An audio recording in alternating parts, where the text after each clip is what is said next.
Assalamualaikum warahmatullahi wabarakatuh. Jumpa lagi dengan episode terbaru podcast Ahlan KBRI Riyadh. Podcast kali ini kita akan berkenalan dengan home staff baru di KBRI Riyadh, yaitu Bapak Khalid Ibrahim, atas tenaga kerja KBRI Riyadh. Apa kabar Pak Khalid? Alhamdulillah, kabar baik. Senang sekali nih diundang sama tim Pensosbud untuk podcast kata ya. Ya, podcast. Terima kasih sudah hadir. Ini pasti sangat sibuk sekali nih. Adnaker nih paling dicari soalnya di KBRI Riyadh ini. Kita kenalan dulu Pak. Siap. Bapak di Adnaker ini sudah berapa lama di Riyadh ini? Kalau di Riyadh ini saya tiba sejak 10 September 2024. Ya sudah kurang lebih 3 bulan berjalan ya. Alhamdulillah sudah cukup mulai ya sambil adaptasi ya.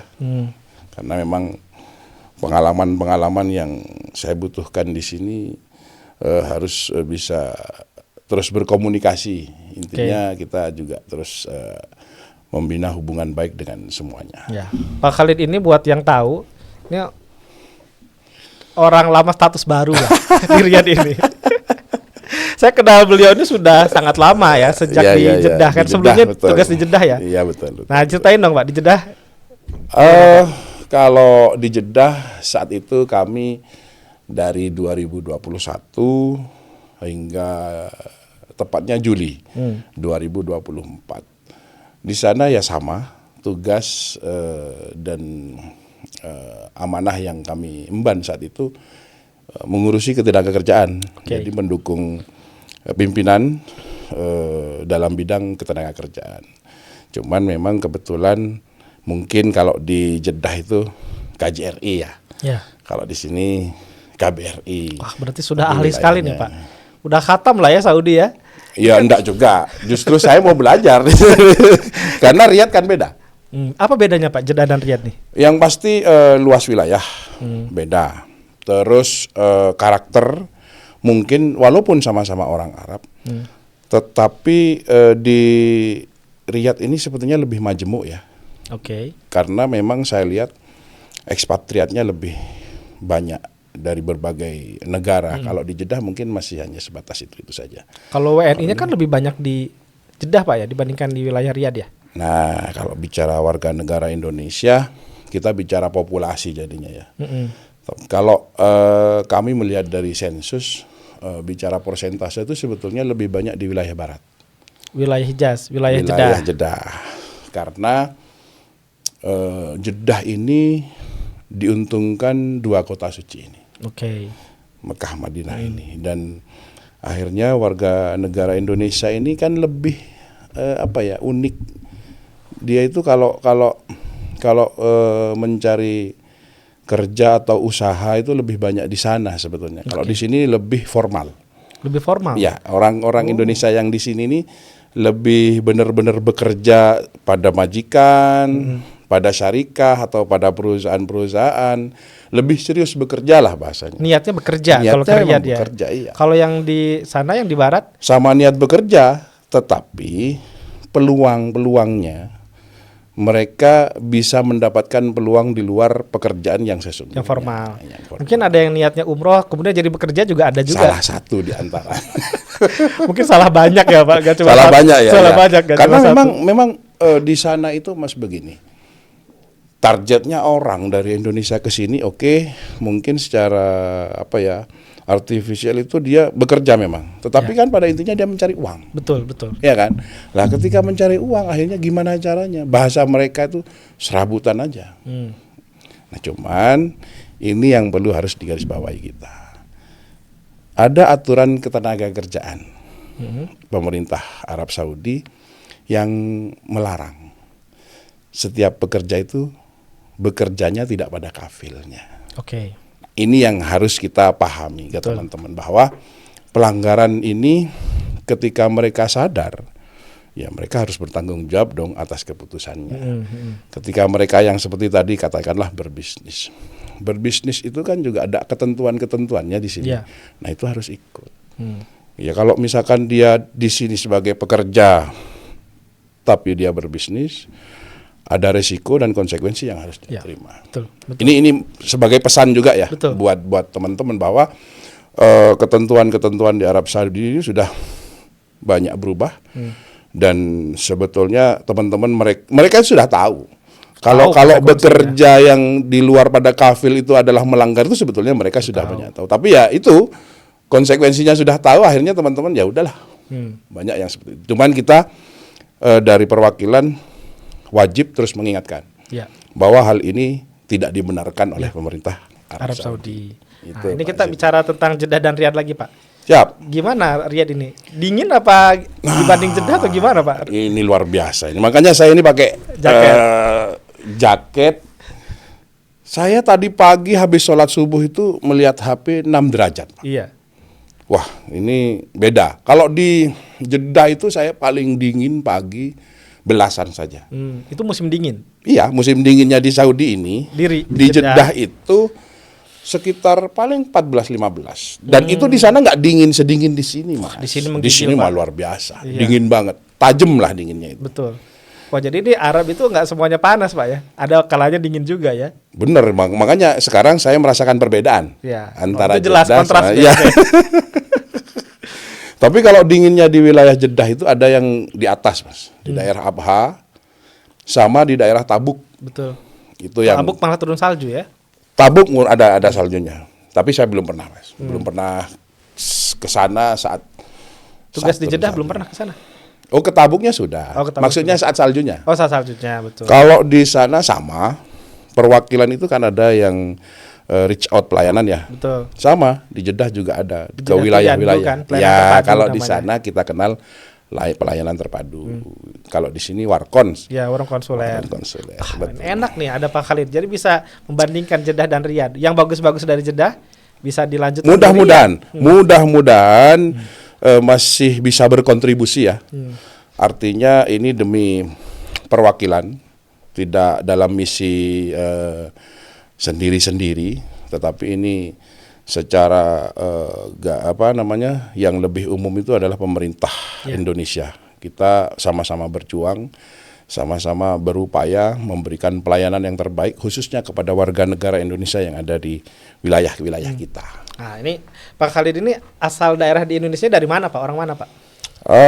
Saya kelahiran Bangkalan, Mas. Bangkalan itu di Pulau Madura. Provinsinya Jawa Timur. Oh, bukan Provinsi Madura ya? Bukan. Provinsi Jawa Timur. Jangan dulu. Wah, ini bahaya. Bangkalan itu Provinsi Jawa Timur. Di Pulau Masuk Madura. Provinsi Jawa Timur di Pulau Madura. Jadi kecil besar di Bangkalan ya, Pak? Sejak lahir. Oh. Sejak lahir kuliah saja saya terus ke Surabaya. Di mana Pak kuliah, Pak? Saya di Unsuri, Universitas Sunan Giri, Surabaya. Oh, oke. Kalau Atnaker ini atas tenaga kerja di kementerian kabinet yang baru ini masuk kementerian mana sih, Pak? Kalau secara administratif kami di bawah Kementerian Ketenagakerjaan. Namun ada fungsi penempatan dan pelindungan pekerja migran Indonesia itu yang berpindah fungsinya dari Kemnaker ke kementerian yang baru. Kalau dulu kita kenal BP2MI. Ya, nah, sekarang dulu Badan Pelindungan Pekerja Migran Indonesia. Sekarang Kementerian Pelindungan Pekerja Migran Indonesia. Oh, dari badan menjadi kementerian sekarang ya? Bukan menjadi, tetapi masih melekat BP2MI-nya karena di Perpres yang baru itu Kementerian Pelindungan Pekerja Migran Indonesia garis miring BP2MI masih ada. Gitu. Oh, oke. Kalau di Perpresnya ya, di Perpresnya masih ada. Jadi masih tetap di bawah Kementerian Ketenagakerjaan. Saya sebagai ASN-nya ya, sebagai ASN-nya ya. Tapi secara tusi juga, karena kan cakupannya untuk atasnya ketenagakerjaan ini kan tidak hanya pelindungan. Betul. Tetapi ada hal-hal lain kaitannya dengan ketenagakerjaan yang cukup luas sebetulnya, yang mungkin dari pemerintah Indonesia dan pemerintah Arab Saudi yang bisa dikerjasamakan. Mungkin apakah dari vokasional, atau mungkin dari hubungan industrial, atau mungkin dari pengawasan ketenagakerjaan, atau mungkin dari K3, keselamatan kerja. Mungkin itu ada yang bisa dikerjasamakan. Tapi akan beririsan juga, tetap akan ke PMI juga, karena kan warga negara Indonesia yang migran ya ke sini ini kan sebagai pekerja. Tapi secara umum dari ketenagakerjaan kita sebagai regulator ya, mungkin yang bisa dipersiapkan itu adalah formula-formula apa yang mungkin nantinya bisa dikerjasamakan, dibilateralkan yang antara Indonesia dengan Arab Saudi. Di atas ketenagakerjaan ini layanan-layanan apa saja, Pak? Nah, pekerjaan Bapak ini apa sih sebetulnya di sini? Kalau di KBRI ini ada 3 layanan utama ya, artinya layanan seperti yang on the spot ya. Kita datang di gedung pelayanan di sini di loket. Terus ada legalisasi perjanjian kerja. Ini perlu saya tekankan. Setiap pekerja yang bekerja saat ini existing itu harus bisa menjaga perjanjian kerja secara tertulisnya. Tujuannya agar kami, perjanjian kerja itu kontrak kan, Pak? Kontrak kerja. Ya, kalau kita kenalnya dengan kontrak kerja, gitu kan. Itu harus dipelihara setidaknya. Tujuannya apa ya? Kita ini kan nggak tahu besok, lusa dan seterusnya itu ada apa kita nggak tahu. Nah, untuk menjamin dirinya sebagai pekerja ini setidaknya agar kami perwakilan bisa melindungi secara maksimal, setidaknya perjanjian kerja ini bisa menjadi alat bukti bahwa yang bersangkutan ini sedang bekerja. Kan begitu. Nah, ketika dalam perjalanannya menemukan perselisihan, apakah itu pekerjaannya yang di luar perjanjian, dengan adanya perjanjian kerja ini bisa kita jadikan dasar. Apakah misalkan dalam perselisihan tadi sampai ke proses persidangan, ini loh perjanjian kerja. Namun yang perlu dipahami teman-teman di sini, pemerintah Arab Saudi itu mengakui perjanjian kerja itu hanya satu yang dikeluarkan oleh Kiwa aplikasi yang ada di pemerintah Arab Saudi. Nah, terus kalau yang perjanjian kerja dari Indonesia ini bagaimana, Pak? Nah, ketika mereka bekerjanya memang secara prosedur, tentunya Kiwa ini disiapkan oleh pemberi kerja. Kiwa akan bisa terbit setelah terbitnya iqomah, karena sebagai dasar izin tinggalnya yang bersangkutan. Dari iqomah terbit, di situ pekerja tadi dibuatkan Kiwa sekaligus diasuransikan. Kalau kita di sini kenal takmin. Nah, jadi pemerintah Arab Saudi ini sebetulnya sudah aware ya sama pekerja-pekerja asing. Mereka harus dijamin oleh pemerintah. Salah satunya tadi Kiwa, terus asuransi. Nah, tadi kontrak kerja yang dari Indonesia tetap berlaku sebagai dasar pengajuan saat job order awal gitu loh. Nah, jadi begini Mas. Perjanjian kerja ini kan mereka kan ada yang bekerja di syarikah, ada yang bekerja di perseorangan. Nah, di perseorangan ini mungkin masih belum ada Kiwa, karena yang hadir ke sini kan sama majikan langsung, yang sudah bekerja dari sebelum-sebelumnya maksudnya, bukan yang baru datang. Jadi misalkan pekerja domestik yang dulu-dulu, yang sekarang kan sudah masih moratorium ya, Pak? Masih. Jadi tidak ada yang baru datang. Nah, dia kan ke sini biasanya mau perpanjang paspor nih, ya kan? Saat perpanjangan paspor kita arahkan ke yang bersangkutan itu juga membuat perjanjian kerja. Kita menghindari nih, dia perpanjang paspor, dia nggak pegang PK, tiba-tiba di kemudian hari tidak dibayar. Kalau kita mau nuntut secara hukum, kita nggak punya dasar juga. Apa yang dijadikan senjata buat kita ke pengadilan. Nah, terus tadi pentingnya legalisasi dari KBRI untuk apa, Pak? Legalisasi kontrak kerja karena tadi. Perjanjian kerja ini kan yang membuat perjanjian ini kan antara pekerja dan pemberi kerja. Betul. Diketahui oleh perwakilan. Biar apa diketahui? Ya itu tadi, setidaknya kan si kafilnya juga tahu. Kita juga sudah melegalkan bahwa dia bekerja pada kafil tersebut. Jadi pentingnya itu KBRI tahu. Kalau misalnya ada yang punya kontrak kerja dari Indonesia, sebaiknya dibawa ke KBRI. Wajib malah ya, Pak? Wajib. Jadi gini, kalau yang pekerja, apalagi pekerja syarikah ya, itu kan sebelum mereka datang ke sini, draft PK-nya kan kita verifikasi. Betul, ya. Itu yang untuk yang baru. Nah, untuk yang lama-lama tadi itu, supaya kafil juga tahu bahwa kita sebagai penanggung jawab PNI tadi. Nah, si kafil tadi itu pemberi kerja yang bertanggung jawab selama dia bekerja pada kafil tersebut. Oke. Kami sama-sama tahu bahwa si PMI ini bekerja pada kafil. Kafil juga tahu bahwa si pekerja ini juga punya orang tua di sini. Oke. Jadi kita layanan, sama-sama layanan menjamin. pertamanya legalisasi. Ya, setidaknya Bayar itu. nggak Pak? Gratis. Gratis ya? Gratis. Jadi kalau misalnya ada yang menawarkan bayaran untuk Jangan legalisasi, percaya itu. jangan mau Nggak ya. boleh. Nggak boleh. 0 rupiah, 0 SAR. rupiah, 0 SAR. Nol Betul. SAR. Oke, yang kedua Pak, layanan. Yang selanjutnya tadi registrasi perekrutan pekerja baru. Jadi misalkan ada syarikah, kan memang pola perekrutan PMI yang akan didatangkan dari Indonesia ini kan yang harus berbadan hukum. Kita tidak akan memproses yang perseorangan karena memang moratorium tadi itu. Nah, syarikah silahkan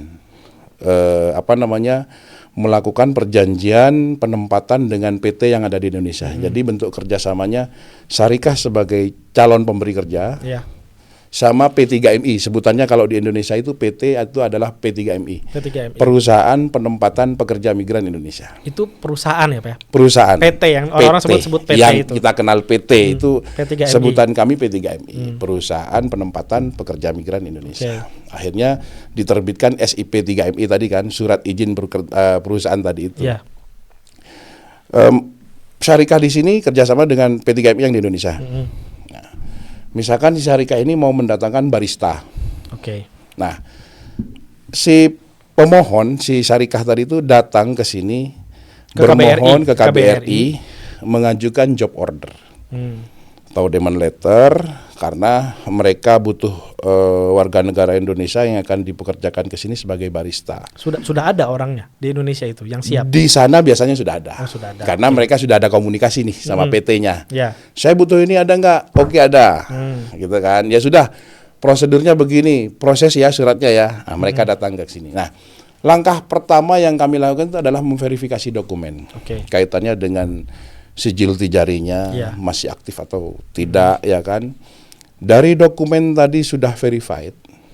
Jika diperlukan di amanat undang-undang, jika diperlukan kami memverifikasi lapangan. Nah, menurut kami, pandangan kami di sini, ketika memang ini baru, itu akan kami lakukan verifikasi lapangan. Nah, beberapa waktu kami pernah memverifikasi lapangan ke daerah Najran, kebetulan sama Pak Mujib juga saat itu. Kami melihat kondisi lapangan yang sebenarnya seperti apa. Kan bisa saja orang mengajukan, kalau kita nggak memverifikasi lapangan, tempatnya foto punya orang kah? Ya kan? Nah, kita kan harus pastiin nih. Kita juga harus bisa menjamin calon pekerja yang akan datang ini memang bekerja pada sesuai yang sudah standar lah setidaknya, ya kan? Kita datangi, terus fasilitas-fasilitasnya, apakah nanti akomodasinya seperti apa? Kita verifikasi lapangan. Kalau memang itu dirasa sudah menurut kita sudah memenuhi standar, kita baru verifikasi, verified kita verified, baru nanti dokumen yang JO tadi itu. Karena kategori dokumen JO ini job order ya Pak, job order itu dikategorikan sebagai dokumen bisnis, itu dilegalisasi oleh konsuler. Ada biayanya ya? Kalau itu ada. Berapa biayanya Pak? Kalau 470 kalau nggak salah. 470 real. Real 1 JO ya. 1 JO itu artinya ada boleh beberapa maksimal nama ya? 200 pekerja, 200 calon. pekerja. Maksimal ya, nggak yang bahkan saya sendiri kalau 200 pun itu juga kadang terlalu banyak menurut saya. Jadi makanya saat verifikasi nih, ya kan, wah JO ini terlalu banyak menurut saya. Mungkin ini dipecah saja. Bukan saya memecah ini dalam rangka untuk mengejar pendapat, tidak. Tetapi pertimbangannya kan dari jabatan nih. Kalau sama-sama 200 jabatan itu semua, saya kan juga harus ini kayaknya lebih baik dipecah sebagai jabatan-jabatan apa, biar relevan juga pada pekerjaan yang akan dilakukan. Layanan yang lain Pak? Konsultasi ketenagakerjaan. Konsultasi ketenagakerjaan ini adalah bagi PMI, ya, bagi PMI yang selama dia bekerja itu kan menjadi tanggung jawab kami di sini, ya kan, Adnaker dan PDLN tadi itu. Misalkan selama dia bekerja menemukan beberapa tantangan lah. Misalkan, Pak, makanya kami ada hotline juga kan? Betul. Mereka mengadu, kami juga melayani konsultasi tadi itu ketika mereka misalkan dalam pekerjaan menemukan, Pak, saya bekerjanya melebihi dari ketentuan, misalkan yang seharusnya 8 jam, ini sampai 12 jam, itu ada. Nah, kami mediasi. Langkah pertama, aduan tadi kita tampung dulu. Setelah kita pelajari, kita biasanya telusuri kepada yang bersangkutan dulu PT apa yang memberangkatkan. Nah, di sini saya punya kesempatan menilai sekaligus mengevaluasi si PT-nya sejauh mana, apakah dia kooperatif atau tidak. Selama PMI ini masih ada di bawah tanggung jawabnya, saya coba hubungi dia. Satu, ini saya juga akan menjelaskan langkah-langkah tahapan pengaduan. Ketika PT kita tahu sudah nama PT tersebut apa, PT-nya saya hubungi. PT di Indonesia maksudnya? PT di Indonesia, P3MI maksudnya. Iya, P3MI. Masih tanggung jawab P3MI ya Pak? Sekalipun sudah di sini pekerjanya? Setidaknya mereka juga harus tahu. Karena apa? Kita juga dalam pengawasan, kontraktualnya kan 2 tahun biasanya. Ya kan? Pekerja di sini misalkan dalam masa 2 tahun itu, PT saya minta masih memperhatikan pekerjanya. Tujuannya yang pertama, saya juga ingin menilai ini PT kooperatif apa tidak. Yang pertama, kalau memang kooperatif, saya kan nanti kembali nih ngubungi lagi si pengadu. Gimana PT-nya ngubungi kamu enggak? Oh iya Pak, nanti ada bukti-bukti yang lain juga. Jadi kalau PT sudah menghubungi dan PT nanti yang akan memediasi ke perusahaan, ya kan? Itu kita juga terus monitor, Mas. Saya juga di situ ada kesempatan menilai si syarikah ini baik apa enggak. Syarikah di sini. Syarikah di sini, si pemberi kerja. Pemberi kerja. Gitu.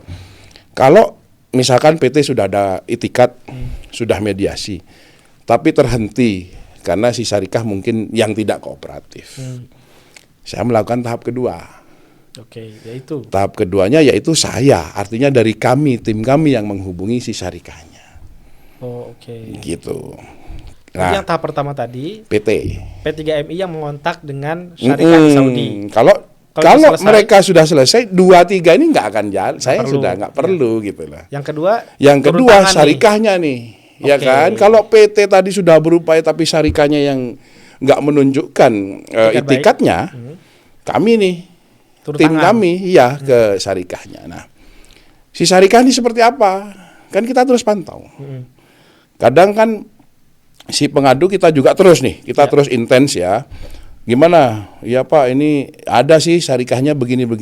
Kadang kan syarikah itu juga berpikir. Ini sampai KBRI yang turun. Biasanya itu sudah cukup. Artinya mereka juga akan memperhatikan lah ya, yang sebelumnya mungkin biasa-biasa saja akhirnya. Nah, di sini saya punya kesempatan diskusi sama PT. PT, kamu masihkah akan melanjutkan kerjasama dengan syarikah ini kalau ini yang nggak kooperatif?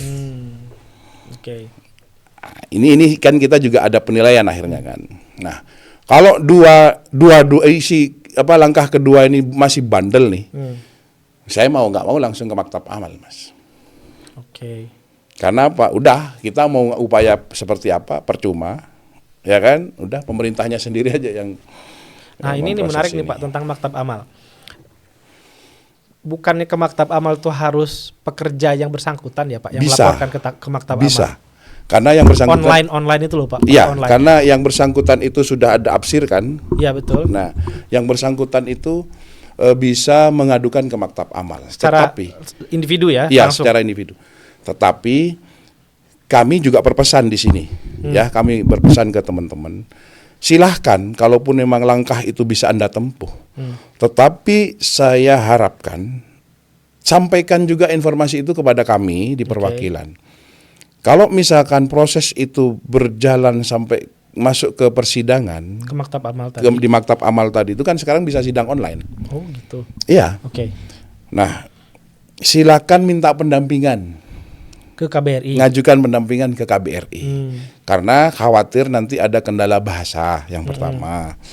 Oke, sekarang sudah ada bahasa Inggris. Cuman kan ya mungkin ada keterbatasan lain-lain. Daripada nanti ada resiko, lebih baik silakan ajukan ke perwakilan untuk pendampingan. Nanti di masa sidang, karena nanti kalaupun memang sudah waktunya sidang, yang mendapatkan informasi itu yang bersangkutan. Nanti jadwalnya sidang tanggal ini jam segini. Nanti linknya ini. Biasanya di sini pakai Webex sih. Nah, itu nanti kami akan menugaskan siapa yang saat itu bisa kami tugaskan untuk pendampingan. Kalau ya pengalaman aja ya. Yang sebelumnya saya di Jeddah. Di sana memang saya siapkan ruangan khusus untuk sidang online. Jadi kalau teman-teman mungkin kalau kendala dari HP atau dari sinyal kadang kan ya, silakan datang ke perwakilan. Tunjukkan jadwal sidangnya. Pak, saya mau sidang tanggal sekian. Kita appointment dulu.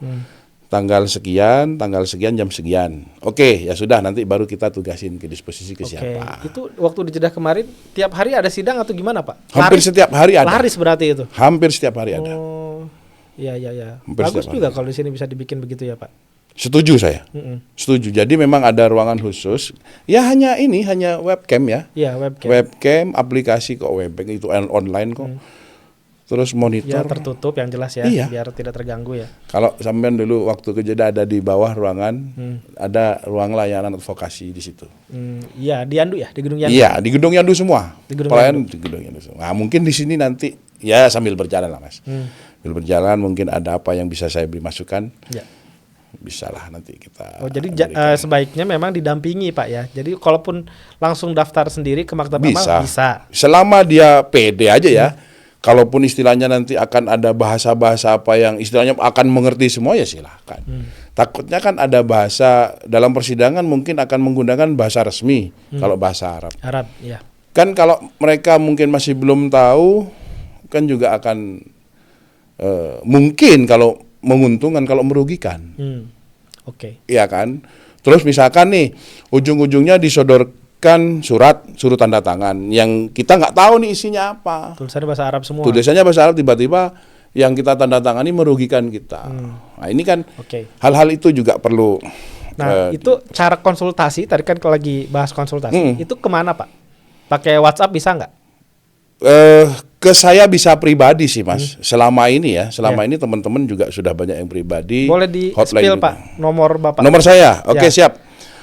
Nomor HP saya 053 825 1211. Nah, itu dicatat ya. Nanti kita tampilkan di sini juga nih. Siap. Oke, nanti ditampilkan nomor, ya. Itu nomor pribadi, Pak ya? Nomor pribadi. Atau ada nomor lain, Pak? Kalau nomor sih kalau yang hotline ya. Hotline itu sebetulnya ada yang sudah umum di plus 966 5691 73990. Itu yang umum. Itu hotline KBRI ya? Ya, hotline KBRI. Kalaupun cukuplah ke nomor saya nanti kalau misalkan ada apa-apa. Cuman memang gini Mas, teman-teman itu sering juga kami ada pelimpahan nih kadang dari Pak Mujib, Pak ini ada masuk di IG-nya KBRI, di Facebook-nya KBRI atau bahkan email nanti diarahkan ke saya. Silahkan aja, monggo. Kaitannya dengan ketenagakerjaan, mudah-mudahan saya bisa membantu apa saja yang akan dikonsultasikan oleh teman-teman dengan senang hati karena memang sudah menjadi tugas dan tanggung jawab kami di sini. Oke. Pak, berikutnya ini Siap. Tentang slogan nih. Beberapa kali kunjungan ke daerah, verifikasi atau pertemuan masyarakat, Bapak selalu mencetuskan slogan. Betul, Pak. Boleh dong di podcast juga dijelaskan, Pak. Wah, ini saya sangat senang sekali nih. Karena memang begini, Mas Sidki. Saya melihat di tiap-tiap wilayah itu kan setidaknya harus punya ya anggap yel-yel ya mungkin kalau kita kenal untuk menggelorakan semangatnya teman-teman. Makanya saya di beberapa wilayah yang sempat kami kunjungi, termasuk kemarin International Migrant Day, kami juga gelorakan PMI Arab Saudi Mumtaz. MUMMTAZ. Mumtaz itu sendiri bahasa Arab kan, Pak? Iya, Mumtaz itu bahasa Arab. Cuman Artinya? ketika saya Indonesiakan MUMMTAZ kan gitu. M yang pertama itu melapor diri ke perwakilan. Oke, itu kewajiban Iya. setiap warga negara ya. Jadi setiap warga negara Indonesia yang datang ke negara manapun nih, Ya. bukan hanya Arab Saudi. Dengan niat tinggal. Iya, bermaksud dengan niat tinggal, bermukim kan, bermukim. residen ya. Bukan turis berarti. Bukan turis, itu juga harus melapor. Melapor diri. Melapor Websitenya diri. Pak, websitenya. Kalau di portal Peduli WNI .kemlu.go.id atau datang ke perwakilan. Iya, tapi kan nggak semuanya di Riyadh, Pak. Iya, memang. Iya. Tidak memang harus seperti itu, tetapi setidaknya kalau memang ini wilayah Riyadh, sambil jalan-jalan lah ke Riyadh, ke KBRI biar tahu gitu. Iya, iya. Kalaupun tidak, portal tadi itu mudah-mudahan sudah bisa mengcover ya. Iya. Tapi kalaupun tidak, tadi nomor telepon saya itu silahkan di WA. Paling tidak gini Mas, mereka itu bisa melapor itu ke siapa saja atau ke hotline, Ya. ya kan? Kita setidaknya biar tahu bahwa ada WNI nih, gitu loh. Apalagi dia baru pertama ke sini, makanya nanti kaitannya juga dengan welcoming program Mas. Ya. Jadi di welcoming program itu pasti akan kami berikan juga slogan-slogan karena diantaranya juga melapor diri. Nah, kalau misalkan manual, kita juga bisa hadir ke tempat mereka. Iya. Misalkan, selama teman-teman bisa menyampaikan informasi kepada kami, Pak ada warga negara Indonesia ada sekian nih. Oh di wilayah mana? Oh jauh. Oke. Kita kan sudah punya itu ya paguyuban ya Mas ya, Ya, ada di paguyuban, masing-masing kota. kota. Paguyuban WNI. Salah satunya itu nanti akan bisa kita jadikan sebagai mentor di sana. Teman-teman bisa menghubungi dia, nanti dari masing-masing ketua itu Ya. biar kita terima laporan dari mereka. Kemudian U, Pak. Ya. Utamakan etika. Oh, etika. Kenapa etika, Pak? Kita ada di negara orang Mas. Ya, kita juga harus wajib mempertahankan adat ketimuran kita. Ya. Etika yang sudah mendarah daging lah bahasanya dari leluhur-leluhur yang harus dipertahankan, setidaknya di sini pun juga harus kita terus bawa etika. Di mana-mana ya etika itu harus kita lakukan, karena memang kalau kita mau tinggal di mana saja nggak beretika ya. Itu WNI kan setiap WNI adalah duta bangsa. Duta Pak, bangsa. ya. Jadi Betul. kalau misalnya etikanya dijaga, nama Indonesia Juga bagus. akan bagus. Betul. Kan begitu. M yang kedua, M Pak. yang pertama. Yang kedua. Iya, yang kedua ya. Jadi menjaga dokumen pribadi, baik itu paspor, ya kan? Itu kan tugas tanggung jawabnya masing-masing. Betul. Dan salinan perjanjian kerja. Kontrak. Nah, yang tadi yang saya sampaikan di awal. awal itu. Ya. Jadi kenapa? Karena apa? Teman-teman itu datang ke sini kan hampir 98% mungkin, atau mungkin 95% bekerja, karena ada mahasiswa juga kan. Betul.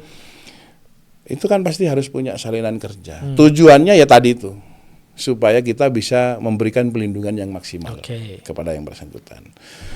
Terus M berikutnya ada lagi. Oh, double M. Double M. Oh, double M. Menjaga nama baik bangsa. Makanya seperti tadi, ketika etika tadi sudah kita pelihara, kita lakukan di sini, otomatis menjaga nama baik bangsa itu selain menjaga nama dirinya, menjaga nama baik bangsa juga sudah akan terus terpelihara. Menjaga nama Gitu, bangsa. ya. T, Pak. T, taat aturan hukum setempat. Taat aturan hukum setempat ini kan begini. Kita ada di negara Arab Saudi. Tentunya selain aturan-aturan yang konstitusional, ya kan, itu ada adat istiadat mungkin yang harus kita hormati. Karena di sini mungkin kemarin kita sempat sukuisme ya, kesukuan-kesukuan yang di sini masih kental, itu kita wajib menghormati, karena kita berada di negara orang ini, kalau nggak bisa menghargai atau menghormati aturan setempat ya ada resiko yang harus mereka bertanggungjawabkan kan begitu. A berikutnya Pak. aktif saling mengingatkan ke sesama PMI. Jadi dari kesekian tadi itu, Mumtaz itu aktif saling mengingatkan ke sesama PMI bahwa kita sama-sama jauh merantau, pergi dari negeri, ya kan, di sini bekerja, ayolah. Ya, saling jaga. Saling menjaga, saling mengingatkan. Kita di sini nih tujuannya bagaimana? Jangan saling menjatuhkan. Betul. Ini yang saya sayangkan. Kalau misalkan masih kita temukan di lapangan, contoh kemarin ada aduan yang jadi korban penipuan, ya kan? Kok sesama malah WNI sesama WNI loh, itu loh ya. Saya nggak habis pikir, ya kan? Bukan saling mengingatkan, malah nipu. Naudzubillah min dzalik. Lah, ayolah ke depan bagaimana kita bersama-sama. Kita juga kan sudah ada paguyuban ya Pak. Betul. Ayo kita manfaatin. Iya, di setiap kota tuh ada tuh. Jadi buat bapak-bapak, ibu-ibu yang baru datang ke Arab Saudi di kota manapun, cari paguyuban terdekat. Itu insya Allah ada. Kalau belum ada, ya kita bentuk sama-sama. Ya, betul. Setuju saya. Makanya kan sekarang misalkan ketika teman-teman sudah bisa menginformasikan ke kita keberadaannya ada di mana, kita pasti arahkan nih, di sana ada paguyuban ini, silakan hubungi dulu. Nah, itu kan paling tidak sudah punya saudara dulu. Betul. Punya teman, kenalan, bisa interaksi kan gitu. Paling tidak kalau ada apa-apa sudah nggak bingung lagi lah. Kita tuh sekarang sudah ada 18 paguyuban Pak WNI. Masya Allah. Itu di beberapa wilayah ya itu ya? Iya, dari mulai ujung ya, dari mulai Sekaka. Saya masih ketemu di Najran sama Jizan sama Kurayat. Kurayat? Ya. Damam, ya ada. Di Najran tuh Forkomin. Permai, Jizan. Di Damam itu namanya Padus. Ya. Belum hafal saya. Iya. Kalau di Kurayat Perwaki ya? Kurayat Perwaki. Di Sekaka namanya Permai juga. Oh, Permai juga. Iya, saya alhamdulillah, dan ini seperti pesan Pak Dubes ya, bahwa kita ini masih belum bisa mengetahui keberadaan saudara-saudara kita ada di mana. Mungkin dengan adanya paguyuban ini, kita bisa merangkul mereka, akhirnya kita bisa mengetahui, memiliki data-data yang akurat. Z Pak yang terakhir.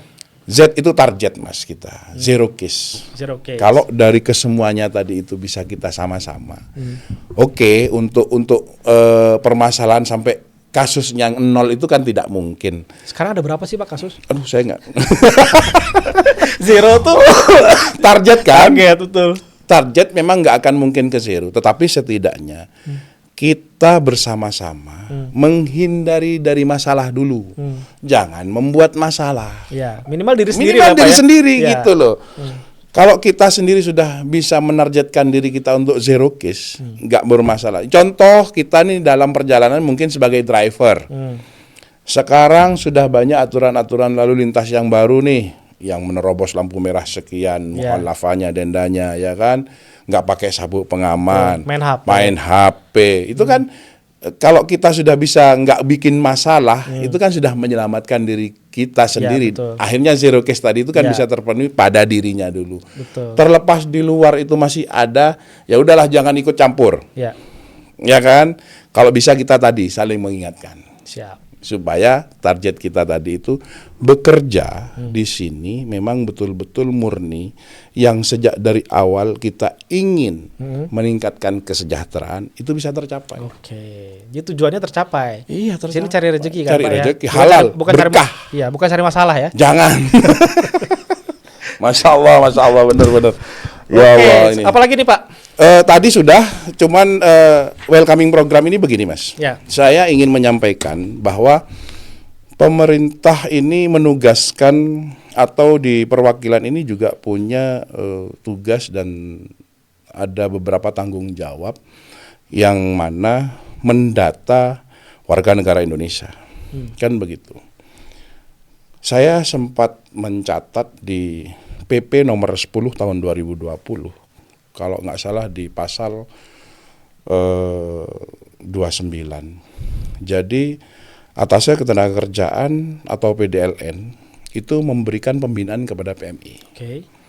Salah satunya welcoming program. Welcoming program itu apa sih Pak? Welcoming program ini yang biasa kita kenal itu menyambut kedatangan calon pekerja ya. Belum bekerja. Belum ya? bekerja, Masih makanya calon. targetnya calon. Jadi ketika misalkan yang bersangkutan itu baru tiba, kita bisa memberikan layanan welcoming program. Kita kalau di sini kita sudah bisa menyampaikan bahwa kita memberikan edukasi, aturan-aturan ketenagakerjaan. Nanti kamu bekerja di sini begini ya. Oke. Misalkan proses pembuatan iqomah akan makan waktu sekian lama. Ya. Kamu harus tahu dulu ini. Nah, makanya kenapa sering kan aduan, saya nggak dibuatin iqomah. Kita tanya ternyata memang baru datang. Ya, ternyata baru seminggu. Ya, kan gitu. Ini yang welcoming program ini yang sudah berjalan kemarin di Buraidah ya. Perawat itu ada beberapa kali kan welcoming program. Ya. Ada rencana yang terdekat Pak welcoming program. Nah, begini Mas. Welcoming program ini kita tidak bisa sendirian. Kita tidak pernah tahu tibanya kapan. Iya.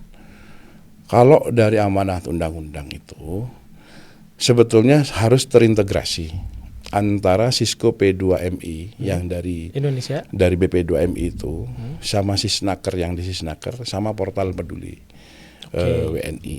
Nah, perwakilan ini bisa mendapatkan semacam ada alert ya, notifikasi, tapi kan ini masih belum optimal. Ya, belum optimal. Kendala satu dan lain hal itu nggak perlu kita, setidaknya kita yang ada di sini sekarang saya mulai menerapkan seperti yang saya lakukan sebelumnya. Apa itu? Saya email perusahaan yang memberangkatkan, informasikan kepada kami by email atau by WA langsung kepada Adnaker jadwal kedatangan. Tujuannya apa? Supaya kita juga bisa memberikan jaminan kepada si PMI-nya. PMI-nya biar tenang. Di Indonesia sudah di OPP oleh BP2MI. Orientasi pra pemberangkatan. Kami yang di sini menyambut nih. Ya. Kita menyampaikan pesan-pesan bahwa di Saudi begini ya, kamu harus hati-hati ya. Seperti tadi Mumtaz akhirnya kami juga sampaikan. Gitu lah. Kita datang sudah seperti kita anggap melapor diri akhirnya kita mendata. Walaupun by manual. Kita menyampaikan di Arab Saudi misalkan masih belum tahu atau kita beri penguatan, dilarang misalkan ambil foto-foto di tempat publik. Kan kita setidaknya bisa menyampaikan hal minim yang seperti itu. Betul. Terus nanti hindari metode-metode transfer. Kita saat itu punya kesempatan menyampaikan pesan-pesan. Nitip transfer maksudnya ya? Iya, nitip transfer maksudnya dengan nilai yang melebihi dari kemampuannya dia selama dia bekerja gitu. Terus dokumen harus dipegang sendiri. Dan lain sebagainya yang bisa kita sampaikan. Makanya kalau kita bisa melakukan ini dengan masif, memang tidak akan sanggup ya. Karena kalaupun kita misalkan datang sampai ribuan katakanlah, tapi kita nggak pernah tahu. Makanya awal dengan data saya sedang menjalin komunikasi dengan syarikah-syarikah. Tujuannya itu, oke, yang sudah datang, saya nggak mau ngurusin proses kedatangannya, pertemukan saya dengan si PMI-nya untuk ini. Supaya zero case tadi itulah paling tidak. Wah, terima kasih banyak Pak Adnaker ngobrolnya. Bapak, saya juga terima kasih banyak ini ada kesempatan bisa menyampaikan lah sedikit apa yang bisa saya pesankan kepada teman-teman di luar sana yang masih belum bisa kita jangkau. Betul. Mungkin dengan ini sarana-sarana yang sudah dimiliki KBRI, kita terus akan menggelorakan informasi-informasi agar teman-teman juga nggak buta informasi. Nah, itu kaitannya dengan informasi. Sekarang ini banyak yang hoax, Pak. Nah, itu banyak itu, Mas. Ada orang-orang yang menduplikasi akun KBRI, pura-pura jadi staf KBRI. Banyak korban ya? Banyak korban. Hindari itu ya. Nah, jangan sampai nanti salah follow akun-akun resmi KBRI. Kita sudah punya ada di Facebook, Instagram, TikTok, apalagi YouTube juga IG ada. ya, Instagram juga. Semuanya kita punya. Twitter juga ada. Jadi langsung di cross check ke akun-akun resmi KBRI, jangan percaya hoax. Oke, Pak Adnaker. Kalau perlu telepon hotline dulu, misalkan ada apa-apa ya, WA lah setidaknya. WA, di Pak Guyban juga bisa. Kita sudah sediakan channel yang banyak. Ada informasinya benar nggak gitu ya? Betul, itu kan sering kita lihat tuh Pak kayak gitu. Dan ketahuan karena langsung di WhatsApp ke hotline atau ke WhatsApp grup Paguyuban. Oke. Siap. Terima kasih. Saya sekali lagi, makasih Pak banyak. Saya atas waktunya ini, Ya. Masya Allah. Selamat bekerja, selamat datang lagi di Riyadh. Terima kasih. Bapak-bapak, itu podcast kita ngobrol-ngobrol dengan Bapak Adnaker atas ketenaga kerjaan, Bapak Khalid Ibrahim. Sampai jumpa di podcast kita berikutnya. Assalamualaikum warahmatullahi wabarakatuh. Waalaikumsalam warahmatullahi wabarakatuh. Ya. Terima kasih Mas. Sukses. Ya.